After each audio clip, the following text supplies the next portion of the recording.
Chapter 11. On the King's Great Highway. Riding along the King's Great Highway, the sun was very bright, and all the birds were out, and many large and colorful wild flowers grew right down to the white road.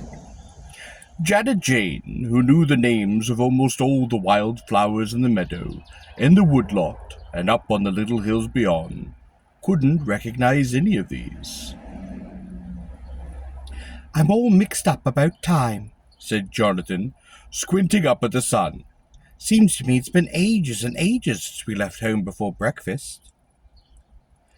"Seems to me it's morning again," said Janet Jane, "although we haven't been to bed." "It's the morning of an adventure," said Grandma, taking in a deep breath of the keen air that smelled of flowers and of dew. Grandma seemed to have become younger, and all her delicate wrinkles seemed ironed out. "Do you suppose we'll really have to fight Dullahan?" asked the worried Janet Jane. Grandma was about to reply when Krubby crawled up over the dragon's forehead and slid down the long green neck, landing upon his feet and springing straight. He was very severe and spoke with a military harshness. "This is no time to be discussing the time, or the weather, or the suppose either," he shouted. "Everybody up on their feet, quick!" And startled, they all scrambled up. "Stand at attention, swords by your sides," commanded Krubby. "Now, in order to outwit Dullahan and rescue the princess, we've got to be in good physical condition. No one can do battle and expect to win without training." "That's right," Grandma agreed. Krubby clicked his heels together. "Arms out," he snapped. "Take a deep breath. Hold it. Let it out. Arms down. Arms raise. Take a deep breath. Hold it. Let it out. Arms down. Arms raise. Take a deep breath. Hold it. Let it out. Bend the knees. Straighten the knees. Bend the knees. Straighten the knees. Down flat. Stand up. Down flat. Stand up. Well, you've never seen exercise given so fast. And soon everybody was out of breath and doing everything the wrong way. Grandma's face was the color of cooked beets. But Krubby didn't give them a chance to rest. "Now we'll have a race down to the very tip of the dragon's tail and back again. Are you ready? On your mark, get set, go!" And down the dragon's back they raced, tripping over their swords, falling, getting up again, crashing down once more, their joints squeaking like a whole chorus of baby mice. They reached the tip of the dragon's tail, and they turned to rush back when small Peter tripped over one of the dragon's scales, lost his balance, and gave a cry for help.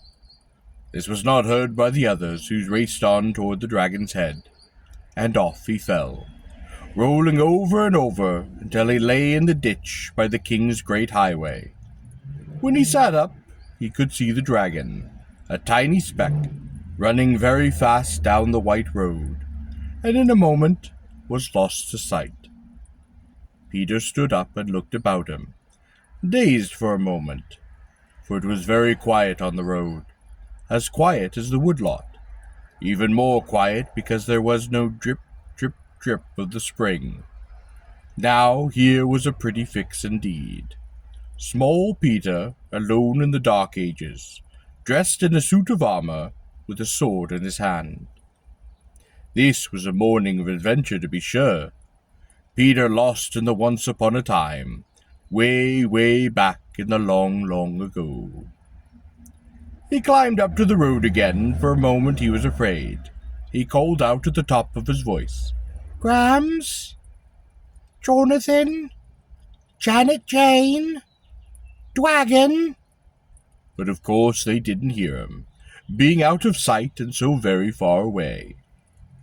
"Well," he reasoned at last, his little brow all knitted, "I guess there's nothing to do but follow the dragon's footprints up the King's Highway until I meet an auto or a motorcycle." Here he paused, and he laughed, correcting himself. There's no autos or motorcycles here. No, people in this age used horses almost entirely. When Peter played Sir Lancelot, he rode a horse too, but that was only a broomstick horse. Could he ride a real one if it should happen to come along without a rider? Oh, he didn't think so. Because in the first place, he couldn't see how he could possibly get upon the horse's back all alone. The horse would be very tall, for most horses were, and encased as he was in the stiff armor, that made it simply out of the question. So on Peter trudged, head down, following the dragon's tracks. Why don't they notice I'm gone and come back for me? He asked himself, puzzled. They must notice by this time I'm not with them. Why doesn't Mr. Dragon turn around? He strained his eyes ahead, looking for a black spot to reappear. Finally, a black spot did come into sight, and Peter took heart. Although when the spot came nearer and took on form, he could see it was not the dragon. It was a strange company. A dark, pretty girl with clothes like a gypsy, a mountebank in a motley suit of red, green, and yellow, ornamented with many tiny bells, and a black bear walking upon his hind legs with a silver ring in his nose, to which was attached a long silver chain that the girl held in her hand. When they saw Peter standing in the middle of the road with his sword clasped tightly, they stopped short, and the mountebank turned a handspring in the dust and said in a high falsetto voice, "Honoured knight, we're only poor show folk on our way to the fair. If you won't harm us, we'll give you a show, free of charge." Then he stood upon his head and made faces upside down. I won't harm you," Peter said in his manly little voice, which instantly made the girl laugh, and the mountebank flipped himself to his feet and said, shaking his bauble of bells, "Oh, good Master Popinjay, he's nothing but a child. Hey-ho!" I'm not," said Peter. "I'm Sir Lancelot, and I'm going to kill Dullahan, the Irish dragon." This information threw the girl into the fits of laughter, and the mountebank turned 2 complete somersaults in mid-air, landing upon his feet with a whoop. Even the bear chuckled, shaking his fat sides. He was a very humorous-appearing bear, and he could appreciate a joke. There was no doubt about that. The mountebank pranced up to Peter and peeked through his visor. "Whoops, here's a wee lad lost in the Middle Ages. Where did you come from?" And the bear peeked through the visor also, and licked Peter's small nose with his long red tongue. I was going to kill the Irish dragon," Peter said in answer to the mountebank's question, "but I fell off." "Fell off? Fell off of what? The roof, the bridge, the swing, the branch? Like a plum. Make yourself plainer," chortled the clown, ringing all of his bells by shaking himself like a dog that's just come out of the water. "Off the dragon's back." "Who? The Irish dragon?" "No, my dragon."